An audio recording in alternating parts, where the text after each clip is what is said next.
Hey everyone, it's Emily Kaplan.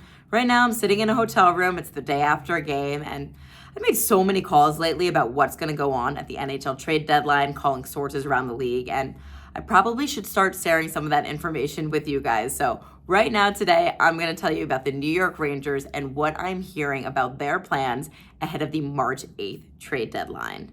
The Rangers in general are one of the most fascinating teams to me in the entire NHL. There are times where they have looked like an absolute deadlock Stanley Cup contender, with all of the pieces coming into place with the right veteran coach, Pierre Laviolette, to give them the structure to push them along. We've seen two of their more recent free agent splashes, Artemi Panarin and Vincent Trocheck, flourish into the best versions of themselves. We've also seen a dynamite power play. And then there are other times, I'm talking specifically before the All-Star break, where there's kind of a confounding team. Igor Shesterkin, the goalie, just hasn't looked like himself. He's working a lot with Benoit Allaire, the goalie coach, just to get back right. The depth has seemed to be an issue, and the team just looks out of sorts. So what direction do they go in at the trade deadline? Initially, I had heard that the Rangers weren't going to do much. They were just looking at depth, bottom six forwards, guys with grit, guys with jam. For example, I've heard that they made a call to Corey Perry when he became available. Now, I don't think those conversations went very far, mostly because I think Perry had already narrowed his team list down. He ended up in Edmonton, but you get the sense of type of player that they were looking at. I also heard from multiple people that the Rangers were taking a look at Tyler Johnson of the Chicago Blackhawks. He's a two-time Cup winner with Tampa Bay. Not quite as dynamic as he used to be. Injuries have caught up with him, but still a serviceable player, still a veteran, a center that they could put down in that bottom six that I think would help them a lot. However, everything changed for the Rangers on January 26th, and that is the day that Filip Chytil, unfortunately, took a fall at morning skate at Madison Square Garden. Now, Chytil has been dealing with concussion issues that have been so bad that the team sent him back to his native Czechia just after Christmas for a mental reset. But while he was there, he made tremendous progress. He had flown back to New York in mid-January, and I was told that he felt pretty optimistic that he would be able to debut with the team sometime in February. And that's massive because they missed this kid out there. He's a homegrown talent. He's a center with a lot of promise. It felt like he was about to turn that corner. And then, unfortunately, just his second skate back with the team, still wasn't really cleared for contact, took a fall, and the team ruled him out for the rest of the season.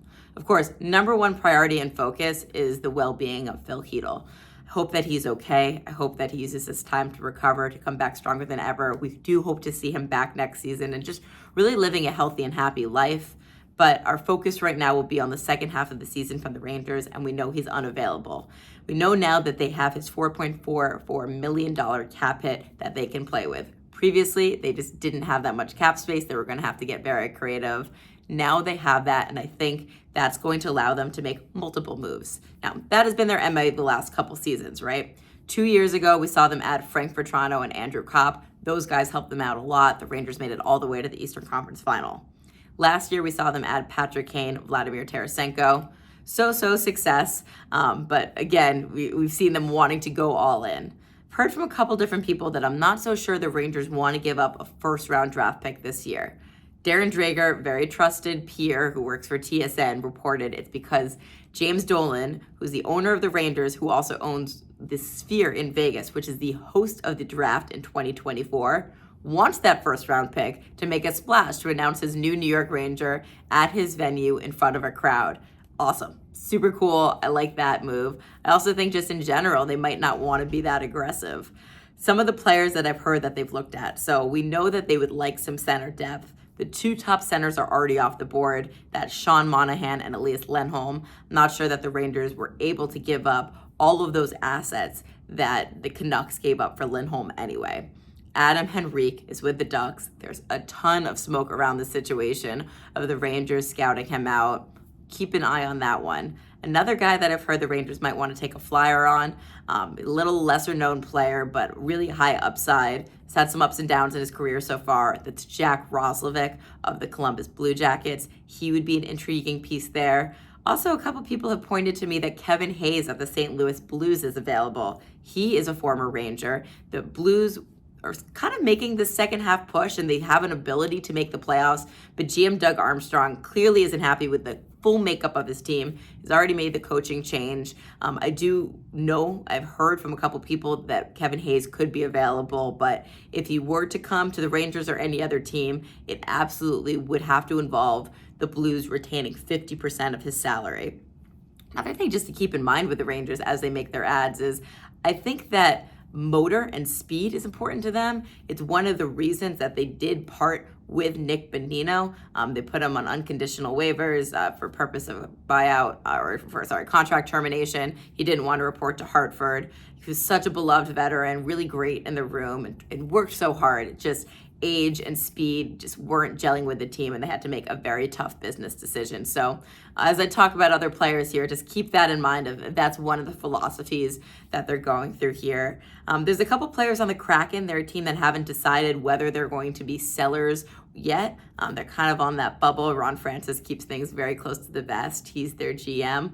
But there are a couple guys there. Jordan Eberle would be one of them. Yanni Gourde, that would be a massive splash if they were able to get him. He's under contract for more than this year. So that would involve players coming in and out. As we talk about players coming out, it has been reported, and I do believe the Rangers are just taking calls on Kaapo Kakko, their former number 2 overall pick.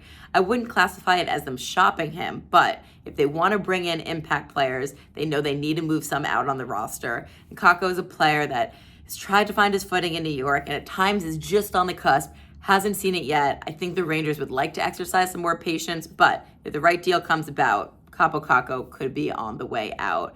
And lastly, again, when I mentioned that speed, Anthony Duclair, I mean, he had a baby cup of coffee with the Rangers back in the day, but we know he's known for his speed.